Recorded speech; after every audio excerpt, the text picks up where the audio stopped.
The best instinct for anyone that is a jerk that has classes is just to lick your fingers, go, ugh.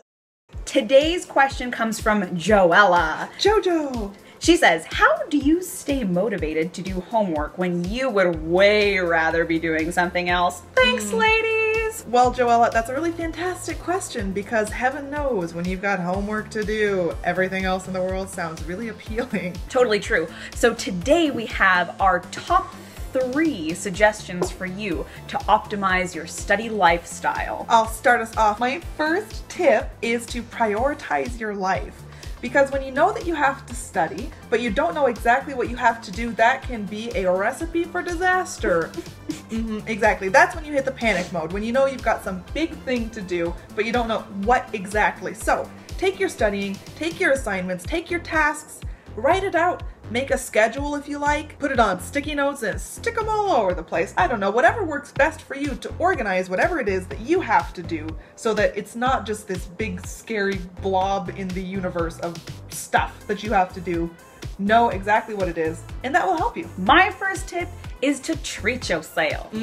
Girl. After a certain amount of time of studying or a certain amount of chapters read, whatever it might be, treat yourself at the end of it. Give yourself a little snacky, perhaps a coffee break, or it can be anything from food or social media, because you shouldn't be looking at social media. Your phone really shouldn't be on at all, but heaven knows you want to look at social media. It will be the first thing you think about once you start studying biology. Yes. So give yourself a little bit of a break and check Instagram, Twitter, Tumblr, everything, but just for 5 minutes. My second tip, something I discovered that really helped me, I learned it from a crazy political science professor, is to build yourself a standing desk wherever your study space is. This can be as simple as putting a cardboard box on top of your desk and then setting your study materials on it. It can be as fancy as raising the legs on a table. The point is that you are at your desk, at your workspace, standing instead of sitting. So sitting is not only hard for your little backy back, but I think it's easier to like schlump and get into an unproductive sort of posture and mode. Standing is nice. It's easier on your body. It helps you stay focused, helps you stay a little more active. I personally have found that a standing desk, where I'm typing up here, has been a really helpful tool for me. Body health. Yes. What's your second tip, Elle? My second tip is get the heck out of there. GTHO, okay? Get out of the space that you sleep in, get out of the space that you eat in. Don't go to a familiar place that you do other activities in. I always went to study in the lower level of the library at my college, and that's all I ever did there. So when I got there, my brain was ready to study. Don't go to a place where you know your friends will be, even if that coffee shop is super awesome and has a cute barista. Don't go there. Don't do it. Eliminate distractions. Just get out and find yourself a very particular study space. Not entirely dissimilar from the sleeping space from our sleep video. You can train your brain to know that when you get in a certain place, it's time to do a certain thing, and it will help you. Trick your brain! Trick it! My third tip is not dissimilar to treat yourself.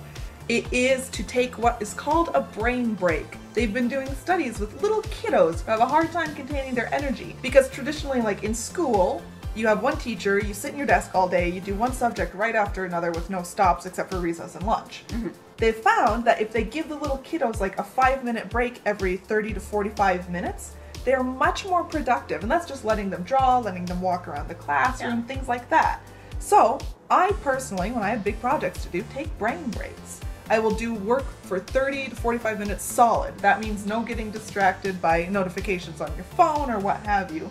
But then I'll take a 5 to 10 minute break and I will look at Twitter or walk or go to the bathroom, get a drink, whatever, just to give my brain a little break. And I find that I'm more productive when I take a little break. And that's what it's all about, people. My third and final tip is get comfy.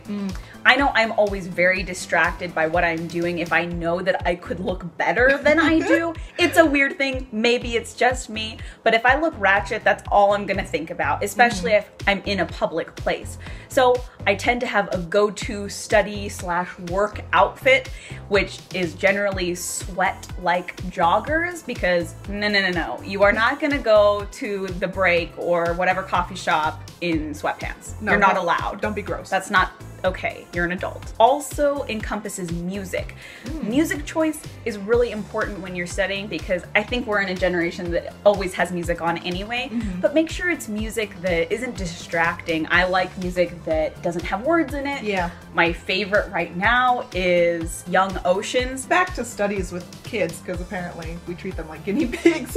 They've shown that if kids who study and do school listening to classical music do better on tests and things. I actually did a science fair project on this in the 6th grade, so I'm kind of an expert. I didn't know this. I had all of my classmates take a quiz, and they all listened to different types of music. Rock, opera, classical, and pop, I believe. Opera and classical did the best performance. Rock and pop plummeted. Oh. So take it from 6th grade Ellie. Take it from her. Listen to classical music. Yes. All right, people, these have been our top tips for helping you stay on track, whether you're studying, doing a project, at the office. Take these tips wherever you need to focus and concentrate. And Joelle, thanks so much for your question. Thank you, Jojo. Your mug is coming tomorrow night at Dig. We love you. All right, remember, you can always ask us questions. Leave them in the comment section of YouTube, by Twitter, Instagram. I guess technically we have an email address. You could even send us through that. We would love to answer your questions. We will see you next week. This has been Jane and Ellie. Thanks for watching. Bye. Bye. Here's to you, Mrs. Robinson. Cuckoo, choo.